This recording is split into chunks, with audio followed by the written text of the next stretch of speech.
ಪ್ರಿಯ ವೀಕ್ಷಕರೇ, ತಮಗೆಲ್ಲರಿಗೂ ಸ್ವಾಗತ. ನಾನು ಇರುವಂಥ ಜಾಗ ಕೂಡ್ಲಿಗಿ ತಾಲೂಕಿನಲ್ಲಿರುವಂಥ ಒಂದು ಸುಂದರವಾದ ಪಿರಮಿಡ್ ಪಾರ್ಕು. ಇಂಥ ಬೆಂಗಾಡಿನಲ್ಲಿ ಒಂದು ಸುಂದರವಾದಂಥ ಪಾರ್ಕ್ ಇದೆ, ಅದೇ ಪಿರಮಿಡ್ ಪಾರ್ಕು. ಇದು ಅರಣ್ಯ ಇಲಾಖೆಗೆ ವ್ಯಾಪ್ತಿಯಲ್ಲಿದೆ. ಎಷ್ಟೋ ಜನರಿಗೆ ಗೊತ್ತಿಲ್ಲ ಇಲ್ಲಿ ಕೂಡ್ಲಿಗಿಯಲ್ಲಿ ಇಂಥದ್ದೊಂದು ಪಾರ್ಕ್ ಇದೆ ಅಂತ. ಆದರೂ ಭಾಳ ಸುಂದರವಾಗಿದೆ. ತುಂಬ ಅಚ್ಚುಕಟ್ಟಾಗಿ ಆಲದ ಮರಗಳು ಬೃಹತ್ವಾಕಾರವಾಗಿ ಬೆಳೆದಿದ್ದಾವೆ. ಅದನ್ನು ನೋಡೋಕ್ಕೆ ಒಂದು ಖುಷಿ, ಯಾಕಂದರೆ ಈ ಥರ ಆಲದ ಮರ ಎಲ್ಲೂ ಸಿಗೋಲ್ಲ. ಇಂಥ ಒಂದು ಆಲದ ಮರದ ಕೆಳಗೆ ಒಂದು ವಾಲ್ ಇದೆ. ಈ ವಾಲ್ ಮೇಲೆ ಚಿರತೆ ಪೇಂಟಿಂಗ್ ಮಾಡ್ತಾಯಿದ್ದೀನಿ. ನೋಡ್ಬೋದು ಯಾವ ಥರ ಇದೆ ವಾಲ್ ಅಂಥೇಳಿ. ಅದನ್ನೆಲ್ಲ ಒಂದು ಸ್ಕೆಚ್ ಹಾಕ್ಕೊಂಡು ವರ್ಕ್ ಸ್ಟಾರ್ಟ್ ಮಾಡಿದ್ದೀನಿ. ಕೆಂಡದಂಥ ಬಿಸಿಲು, ಟೆಂಪ್ರೇಚರ್ ಅಂತೂ ಸಿಕ್ಕಾಬಟ್ಟೆ. ಆ ಉರಿ ಬಿಸಿಲಲ್ಲಿ ಈ ಥರ ಒಂದು ವರ್ಕ್ ಮಾಡ್ತಾಯಿದ್ದೀನಿ. ಭಾಳ ಕಷ್ಟ, ಯಾಕಂದರೆ ನೆಳ್ಳ ಕುತ್ಕೊಂಡು ಮಾಡ್ಬೋದು, ಆದರೆ ಈ ಬಿಸಿಲಲ್ಲಿ ಮಾಡೋದಂತೂ ಭಾರಿ ಕಷ್ಟ. ಬೆಳಗ್ಗೆ 8 ಗಂಟೆಯಿಂದ ಸಂಜೆ 6 ಗಂಟೆವರೆಗೂ ನಿರಂತರವಾಗಿ ಪೇಂಟಿಂಗ್ ಮಾಡಿದ್ದೀನಿ ನಾನು ಇದನ್ನು. ಯಾಕಂದರೆ ಊಟಕ್ಕೆ ಹೋದರೆ 5 ನಿಮಿಷ ಅಷ್ಟೇ ರೆಸ್ಟು. ಅಷ್ಟು ಫಾಸ್ಟಾಗಿ ಇಲ್ಲಿ ವರ್ಕ್ ಮಾಡಿರೋದ್ರಿಂದ, ಯಾಕಂದರೆ ಉರಿ ಅಂತ ಬಿಸಿಲು, ಕೆಲಸ ಮಾಡೋಕ್ಕಾಗಲ್ಲ, ಮೈಯೆಲ್ಲ ಸುಟ್ಟೋದಂಗೆ ಆಗುತ್ತೆ. ಅಷ್ಟು ಕಷ್ಟ. ಇದು ಎನಮೆಲ್ ಪೇಂಟ್ ವಾಸನೆ ಬೇರೆ, ಆರೋಗ್ಯದ ಮೇಲೆ ಭಾಳ ಎಫೆಕ್ಟ್ ಇದು. ಯಾಕಂದರೆ ಒಂದು ಸರಿ ಆಗಲೇ ನನಗೆ ಓಪನ್ ಹಾರ್ಟ್ ಸರ್ಜರಿ ಆಪ್ರೇಷನ್ ಆಗೈತೆ. ಇದನ್ನು ವಾಸನೆ ಕುಡಿಬಾರ್ದು, ಆದರೆ ಹೊಟ್ಟೆಪಾಡು ನಡಿಬೇಕಲ್ಲ, ಹಾಗಾಗಿ ಕೆಲಸ ಮಾಡ್ತಾಯಿದ್ದೀನಿ. ಇದನ್ನು ಬಿಟ್ಟರೆ ನನಗೇನೂ ಇಲ್ಲ, ವರ್ಕ್ ಮಾಡಲೇಬೇಕು ಸಾಯೋ ತನಕನೂ, ಯಾಕಂದರೆ ವೃತ್ತಿನೇ ಅದು. ಇದು ಬಿಟ್ಟಿರೋಕ್ಕಾಗಲ್ಲ. ಆದರೂ ಇಲ್ಲೊಂದು ಪವಾಡ ನಡೆಯುತ್ತೆ. ನಾನು ಯಾವುದೇ ಊರಿಗೆ ಪೇಂಟಿಂಗ್ ಕೆಲಸದ ಮೇಲೆ ಹೋದ್ರೂ, ನಾವು ಚಿತ್ರದುರ್ಗದಲ್ಲಿ ನಾನು ಹಿರಣ್ಯಕಲ್ ಪೂಜೆ ಮಾಡ್ತೀನಿ, ಶಿವಲಿಂಗ.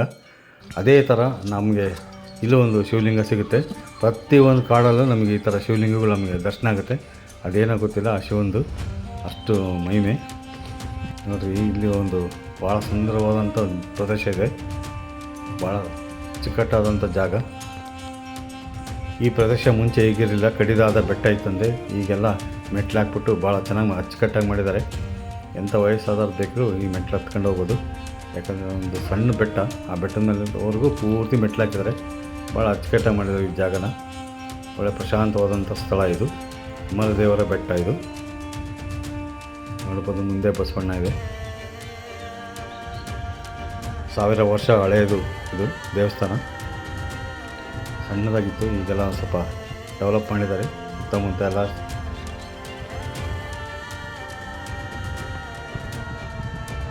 ನಾನು ಸ್ಥಳೀಯರನ್ನೆಲ್ಲ ಕೇಳಿದೆ, ಇದ್ರ ಇತಿಹಾಸ ಯಾರಿಗಾನ ಗೊತ್ತಂತ. ಪಾಪ ಅವ್ರಿಗೆ ಯಾರಿಗೂ ಗೊತ್ತಿಲ್ಲ ಅಂತ. ಇದು ಅವಾಗಿಂದನೂ ಪೂಜೆ ಮಾಡ್ಕೊಂತ ಬರ್ತಿದ್ದಾರೆ. ಹಾಗಾಗಿ ಒಳ್ಳೆ ಪವಾಡ ಇರೋಂಥ ಜಾಗ ಇದು. ಧ್ಯಾನ ಮಾಡೋದಕ್ಕಂತೂ ಹೇಳಿ ಮಾಡಿಸಿದಂಥ ಸ್ಥಳ ಇದು. ಪ್ರಶಾಂತವಾಗಿದೆ, ಯಾವುದೇ ಜಂಜಾಟನೂ ಇಲ್ಲ ಈ ಜಾಗದಲ್ಲಿ. ನೋಡ್ಬೋದು, ಇದೇ ಅಮರೇಶ್ವರ ದೇವಸ್ಥಾನ.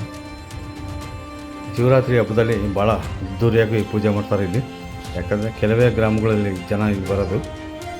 ಪ್ರತಿಯೊಂದು ಮನೆಯವರು ಇಲ್ಲಿ ಬಂದು ಪೂಜೆ ಮಾಡ್ತಾರಂತೆ. ಶಿವರಾತ್ರಿ ಹಬ್ಬದ ಟೈಮ್ನಲ್ಲಿ ಎಲ್ಲರೂ ಸೇರ್ಕೊತಾರೆ ಇಲ್ಲಿ. ಸುತ್ತ ಕೋಟೆ ಇದೆ. ಆಗಿನ ಕಾಲದಲ್ಲಿ ಕೋಟೆ ಎಲ್ಲ ಕಟ್ಟಿದ್ದಾರೆ, ಎಲ್ಲ ಬಿದ್ದೋಗಿದೆ ಈಗ.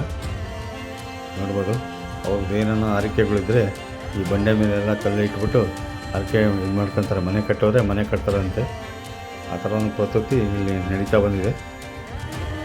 ಅದೆಲ್ಲ ಅವರವರ ನಂಬಿಕೆ ಮೇಲೆ ಬಿಟ್ಟಿದ್ದು. ಯಾಕಂದರೆ ಅಂಥವೆಲ್ಲ ಘಟನೆಗಳು ಸಾಕಷ್ಟು ಆಗಿದ್ದಾವೆ ಇಲ್ಲೆಲ್ಲ.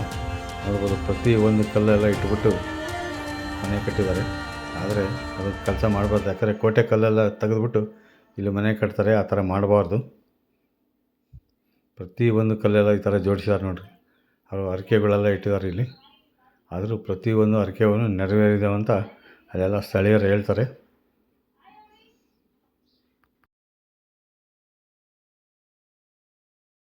ನೀವೆಲ್ಲನ ಕೂಡ್ಲಿಗಿ ಕಡೆ ಹೋದರೆ, ಸಾಧ್ಯವಾದರೆ ಈ ಸ್ಥಳನ ಒಮ್ಮೆ ಭೇಟಿ ಕೊಡಿ. ತುಂಬ ಚೆನ್ನಾಗಿದೆ. ಚೋರ್ನೂರು ಕಡೆ ಹೋಗೋ ದಾರಿ ಇದು. ಆ ಕಡೆ ಹೋದರೆ ಬೊಮ್ಮಘಟ್ಟ ಇದೆ, ಅಲ್ಲಿ ಆಂಜನೇಯನ ದರ್ಶನ ಮಾಡ್ಕೊಂಡು ಇದನ್ನು ಮಾಡ್ಕೊಂಡು ಬರ್ಬೋದು. ಭಾಳ ಅಚ್ಚುಕಟ್ಟಾದಂಥ ಜಾಗ ಇದು. ಮಳೆಗಾಲದಲ್ಲಿ ಹೋಗ್ಬಿಟ್ಟಂತೂ ಭಾಳ ಚೆನ್ನಾಗಿರುತ್ತೆ. ನಾವು ಹೋಗಿರೋದು ಬೇಸಿಗೆ. ಇದು ನೀರಿನ ಕಲ್ಲಿನ ತೋಣಿ.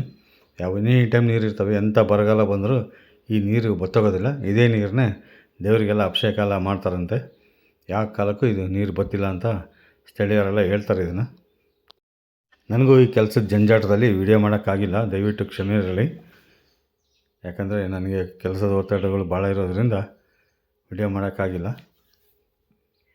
ಸಾಧ್ಯವಾದಷ್ಟು ಇನ್ನೂ ಒಳ್ಳೊಳ್ಳೆಯ ವಿಚಾರಗಳನ್ನ ನಿಮಗೆ ಮುಂದೆ ತರೋದಕ್ಕೆ ನಾನು ಒಂದು ಸಣ್ಣ ಪ್ರಯತ್ನ ಮಾಡೇ ಮಾಡ್ತೀನಿ. ದಯವಿಟ್ಟು ನನ್ನ ಚಾನಲ್ನ ಸಬ್ಸ್ಕ್ರೈಬ್ ಮಾಡ್ಕೊಳ್ರಿ.